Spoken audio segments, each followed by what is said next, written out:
Unlike politicians, journalists have the luxury of being able to kick back in the armchair and rabbit on about the failings of others. Politicians, on the other hand, actually have to make real decisions which affect the life of everyday Australians.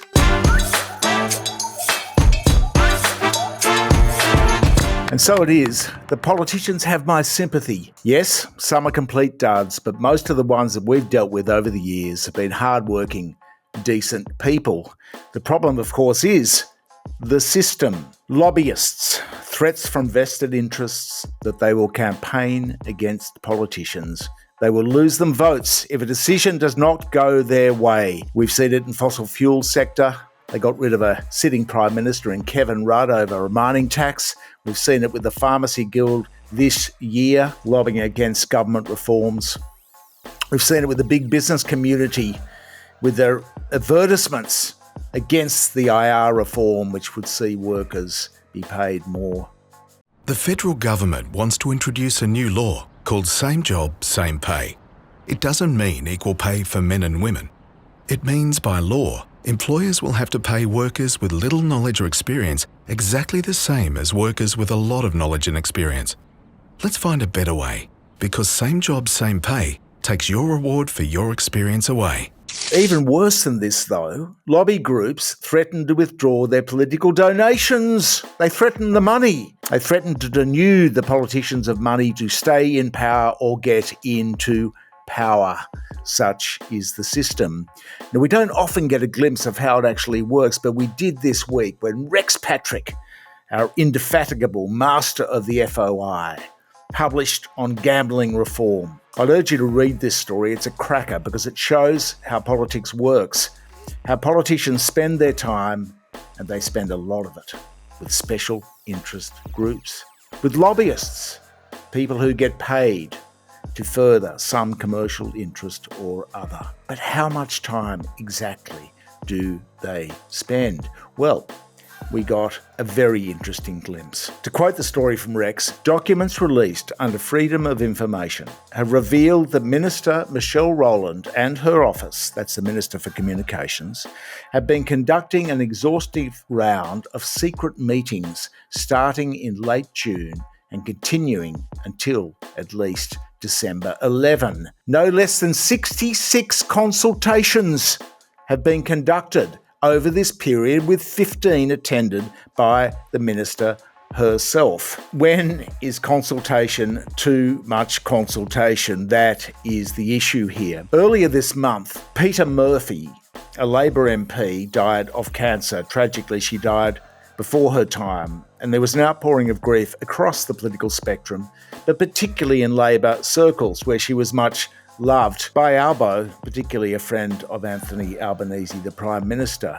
Murphy's big thing was gambling reform, and she conducted a parliamentary inquiry into gambling reform, which made a number of very good recommendations, such as a ban on the ubiquitous advertising which is luring children as the new victims, the lifelong customers of the sports betting and gambling industries. The recommendations were embraced publicly, but fast forward 6 months down the track, and there is no news yet on whether they will be acted upon. Significantly, this process has involved companies, internet platforms, and technology providers that did not take an opportunity to engage with Peter Murphy's committee on gambling reform. Rex identifies these. They include Meta, which is Facebook, TikTok, Snapchat, Google, Channel 7, Channel 9, Foxtel, Bluebet, and Betfair Crown. These companies didn't want their arguments subject to public scrutiny, but were happy instead to push their interests behind closed doors with the minister and her staff. Major sporting codes included the NRL, the Rugby League, and the Australian Football League, the AFL. They did reluctantly front this public inquiry by the House of Representatives committee, but it appears that they've been much more forthcoming in private consultation with the government, with the NRL making a lengthy submission to Minister Rowland. Some details have been released. For example, in August and October, the New South Wales greyhound racing industry again warned Minister Rowland that animal welfare would be jeopardised by any reduction in gambling revenue. Yes, apparently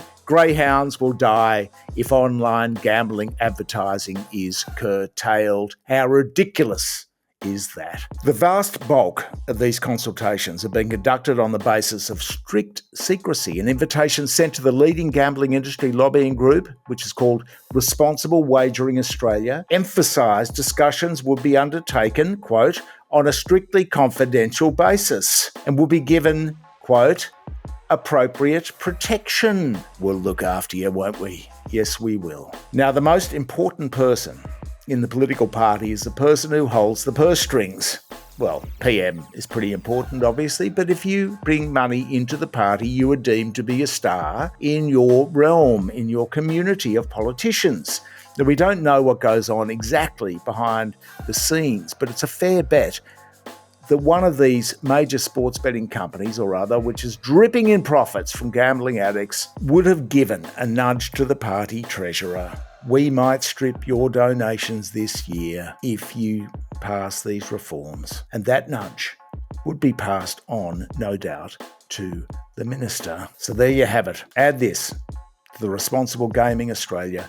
The Peak Lobby Group spending $9,000 on a dinner at a swanky restaurant, taking Michelle Rowland out for her birthday. The minister. There are two ones that we know of, two big ones. One at the Rock Pool in Sydney, which is a very swish place to eat, very costly. The other one at the equally salubrious Society restaurant in Melbourne. There are donations, secret consultations. All this make it odds on that Peter Murphy's recommendations will be watered down in some form and our children will continue to be bombarded by sports bets, advertising, conflating mateship and fun times with gambling. Sad, but true. Looking at how politicians spend their day is so critical in looking at the political process.